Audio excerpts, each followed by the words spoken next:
And it also brings me to the UN right before the Iraq War, and to a remarkable painting you probably all know by Pablo Picasso called the Guernica, right, named for the city in Spain under Franco during the fascist years. It was bombed.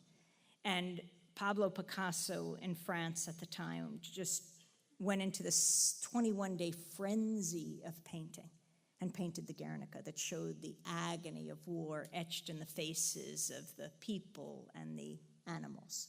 And he said this painting could never go to Spain under Franco. So he had weavers make 3 tapestry reproductions of this painting, and one of them has hung in front of the UN Security Council for decades.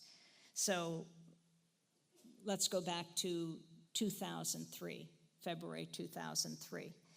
Remember when Colin Powell, then Secretary of State, gave his push for war at the UN? It was the final nail in the coffin for so many because he had a great deal of credibility, and if he too was saying there were weapons of mass destruction.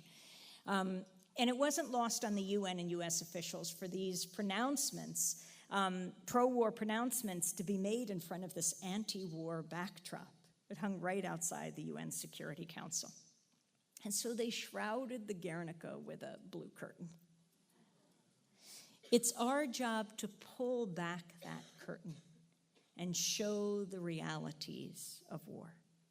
Could you imagine if for just 1 week, every website, every surviving newspaper above the fold, every tweet, every Facebook wall showed the images of war and told the stories? The top TV and radio story of every newscast showed us the babies dead on the ground, the soldiers dead and dying, the women with their legs blown off by cluster bombs. For 1 week, nothing else. Americans, Canadians are a compassionate people. We would say, no, war is not the answer to conflict in the 21st century. It is our responsibility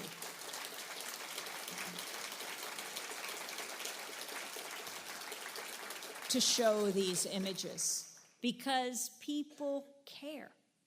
I mean, I think that's what you're seeing in Canada right now, and you guys know this much more than I could say it, but when I'm looking north and seeing what is taking place, actually, what is shown on television, at least in the United States, is so different from the reality on the ground.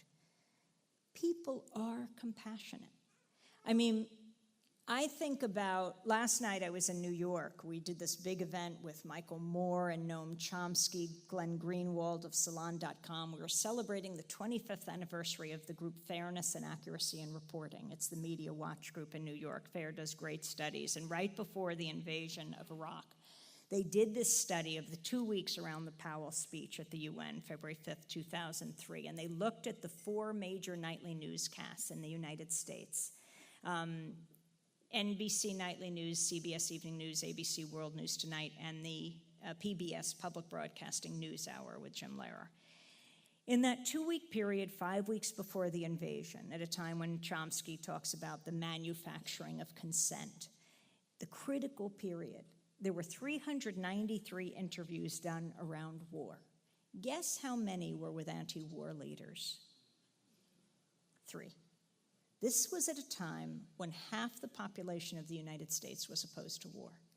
3 of only 400. Could you imagine how many more would be opposed to war if they actually heard an echo of their own thoughts on television, how marginalized people feel when they never feel represented?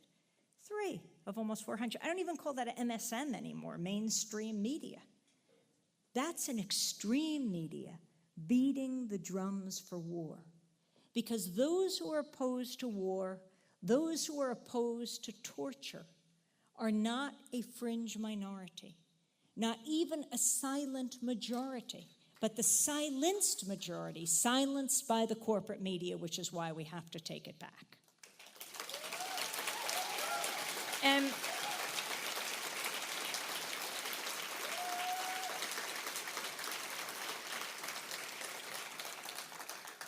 to show and to prove that people care, just look at what happened in Egypt and how fascinated the whole world was watching.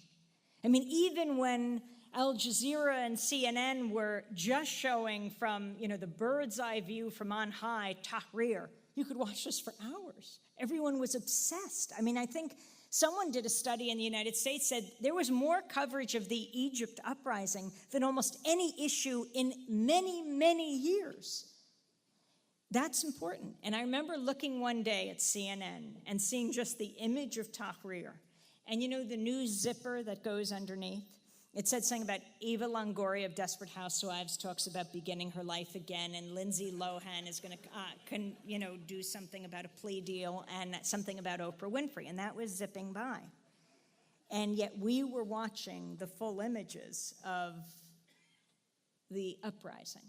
And I thought how everything had turned on its head, because usually you'd be seeing Eva Longoria and Lindsay Lohan as the full images, and zipping by would be how many people died in Yemen, how many people died in Afghanistan, and yet you would be seeing the commercials or the celebrities. Yes, everything was turned on its head. That uprising has changed so much and continues to, not only in the Middle East, but in the Midwest of the United States as well, and I dare say perhaps right here in Canada. We live in a globalized world right now, and no one can stop that information, not only from traveling, but inspiring. Actually, it started with Tunisia. It started with this 26-year-old man, a 26-year-old university graduate who was named Mohamed Bouazizi, who came out of the university, could not find any work, went into the marketplace to sell fruits and vegetables. It's the only thing he could find to do. And he bought a little scale, and the authorities took that scale from him, and he was so deeply frustrated that he set himself on fire. He self-immolated. And I think that fire was what sparked the Tunisian uprising, which then sparked the Egyptian uprising. There was another spark, by the way, for Tunisia, and it was WikiLeaks. In the United States, I'm not sure about Canada, but in the United States, we hardly get any coverage of the content of the WikiLeaks documents. There's a lot of discussion about the politics of it, of Julian Assange, but it would make sense to talk about Julian Assange and his personality and who he is if he wrote these documents, because then his credibility would be really what was in question. But the thing is, he didn't write these documents, and no one contends he did. I mean, the latest trove of documents to be released were the cables, the U.S. government cables, that Hillary Clinton, the Secretary of State, then had to go on apology tour of the Gulf states afterwards to apologize what came out, because this was the truth of what the State Department thought of these countries. And if you look at where she went in December, it's amazing, to apologize to her allies, places like Yemen. And you see what happened right in that time, right afterwards, and you wonder why it is that the United States, and perhaps Canada too, allies itself with these despots and dictators. I mean, let's look at Tunisia. So Tunisia is sparked by Mohamed Bouazizi, also the WikiLeaks documents that showed the U.S. government knew full well how corrupt and brutal the Tunisian government was, but was continuing to support it. And then we go to Egypt. How did Mubarak last for 30 years? In the United States, the pundits were asking that. It's not as if he didn't have any support, they said. But no. I think it's very important to understand that he had a coat of armor around him, made in the USA. Perhaps one of the few things still made in the USA. But the U.S. sent $2 billion a year to Mubarak, second only to Israel in foreign aid. It's really instructive to note this. And when the uprising began, Sharif Abdel-Qaddous, senior producer at Democracy Now!, rushed home.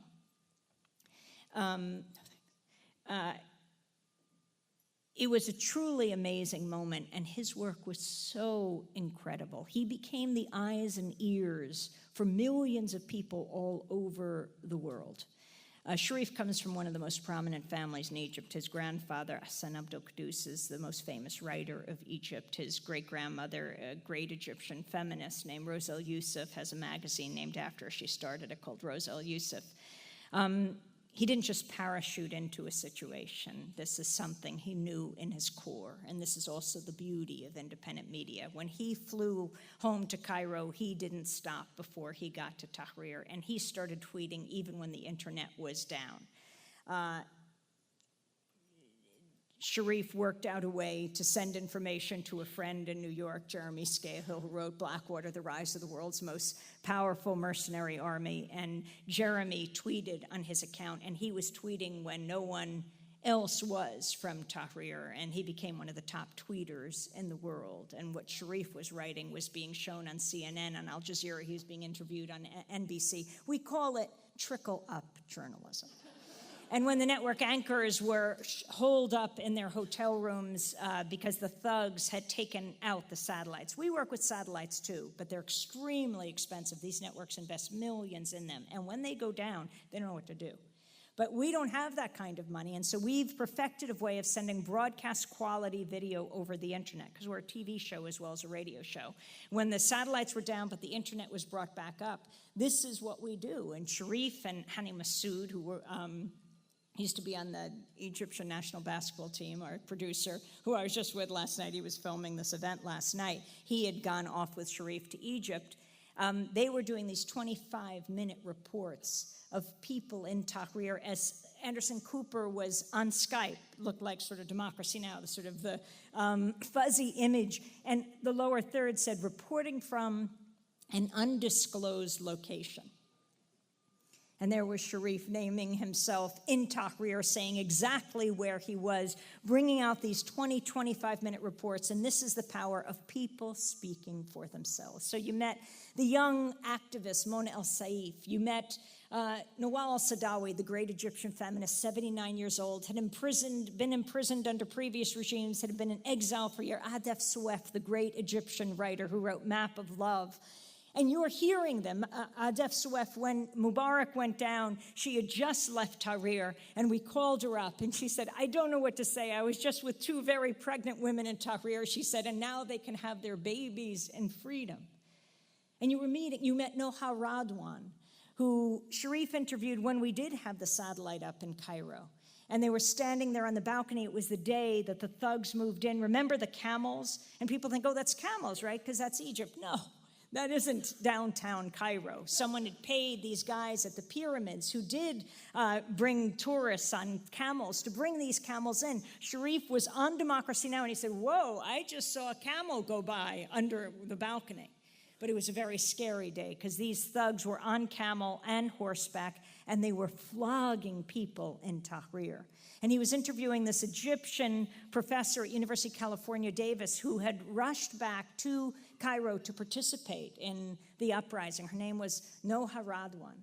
And they talked about the significance of this uprising, the exhilaration people felt. Tahrir was true liberation, and that's what it means in Arabic. And then they parted downstairs as they went back to Tahrir after Democracy Now! And Sharif didn't know, but Noha was set upon by the thugs. They ripped her shirt off, they cut open her head. Soldiers got her, brought her into a tank, protected her there for hours, and brought her that night to a hospital. They sewed up her head. She was back in Tahrir the next day. So when we then couldn't use the satellite anymore, and Sharif was on phone in one part of Tahrir, and she was in the other, and she described what happened. Sharif was devastated, said, I never would have left you, but he didn't know. But this is what you heard unfold every day. And you were hearing people, and you were saying, it sounds like my cousin, it sounds like my aunt, my mother. It was a cross-section of society, and we're seeing this happen in Bahrain. We're seeing this happen in Yemen. We're seeing it happen in Libya and Syria, and the crackdown is fierce. And Sharif kept tweeting. One of those tweets, people holding a sign to America from the Egyptian people, stop supporting Mubarak, it's over, they said.